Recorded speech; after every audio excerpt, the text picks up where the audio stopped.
Somewhere on Earth right now, there's a person who can look at a chessboard and see 40 moves into the future. And there's another person who can't tell you whether tomorrow exists. Both are human. Both have a brain doing exactly what it was built to do. Today, we're climbing all 11 levels of human intelligence. From the mind that lives entirely in right now, all the way up to the mind so sharp it can't find anyone to talk to. Quick note. This is not a scoreboard for human worth. It's a map, and you're on it somewhere. Your personality depends on you remembering that yesterday happened. Take that away and everything unravels. Profound intellectual disability. IQ under 20. Roughly 0.02% of all humans. About 1.6 million people worldwide. No language, no memory, no logic. Imagine a 30-year-old who doesn't know fire burns. A brain that never got the hardware installed. Most IQ tests can't measure below 40. And a literal 0? Babies born without a cerebral cortex. The wild boy of Aveyron never learned to speak, yet his emotional system stayed sharp. He could smell your kindness, your fear. Connection doesn't always need language.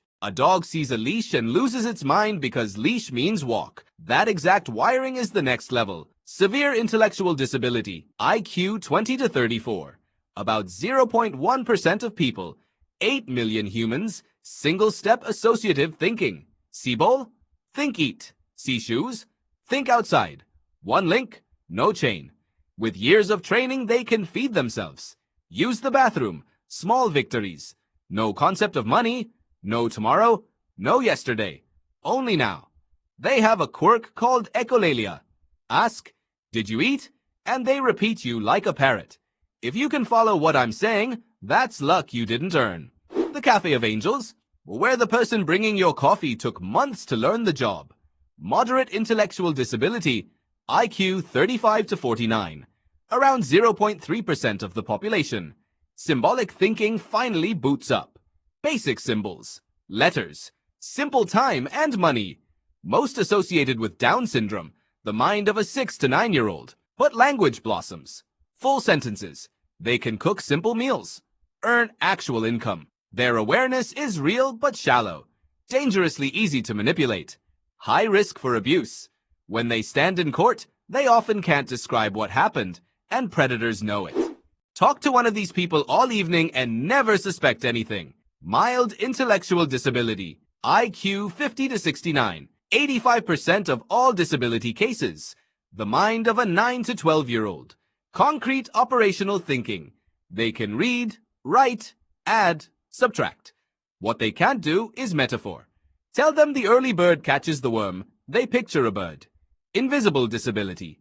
In casual conversation, nothing seems off. Life demands abstraction and they struggle. History is full of them being tricked, coerced into false confessions. Barry Lee Fairchild, IQ 63, convicted of a crime he almost certainly didn't commit. Works twice as hard and still looks average? Borderline intellectual functioning. IQ 70 to 79. About 6.7% of people. The in-between zone. They grasp abstract ideas at the surface. Takes a long while. Memory works mechanically. Pure rote. Flexible thinking locks the wheels. So they grind. Twice the effort. Still doesn't match. First group shown the door when a company struggles. But put them in a steady process. Their relentlessness is a superpower. The craftsman who does boring things perfectly.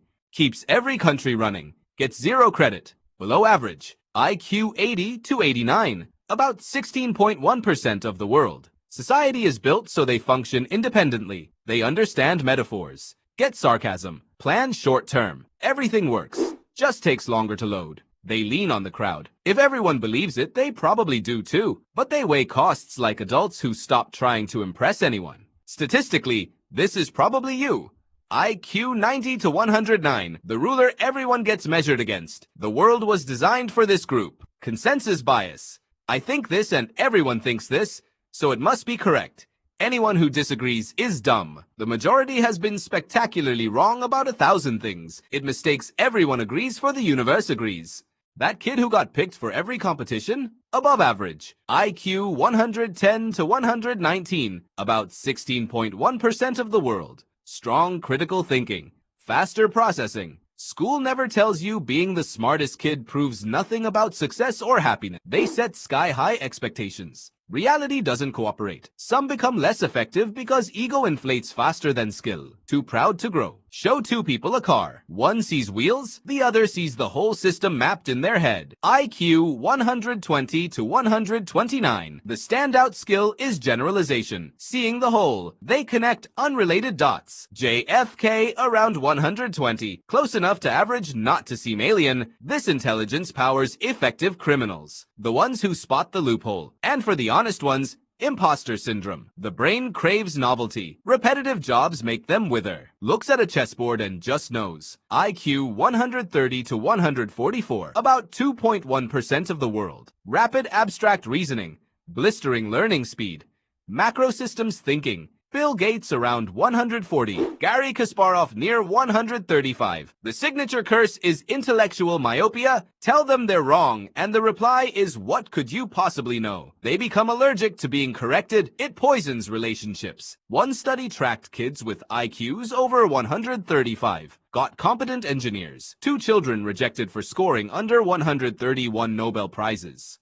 The rarest mind, IQ 145 and up, 0.1% of humanity or fewer. IQ tests cap around 160. Einstein's 160 was estimated. Da Vinci's 220 is pure speculation. Ultra connection, linking math, philosophy, anatomy, art, redrawing history. But a brain this far ahead pays a price. Out of phase with everyone else, chronic overstimulation, loneliness so deep it's hard to describe. The summit isn't a throne. It's a quiet place with room for exactly one. Here's what I keep coming back to. No matter how high you're rung, if you don't work at it, you end up ordinary. The genius who coasts and the average kid who claws upward eventually meet in the middle. Subscribe if you want to come along.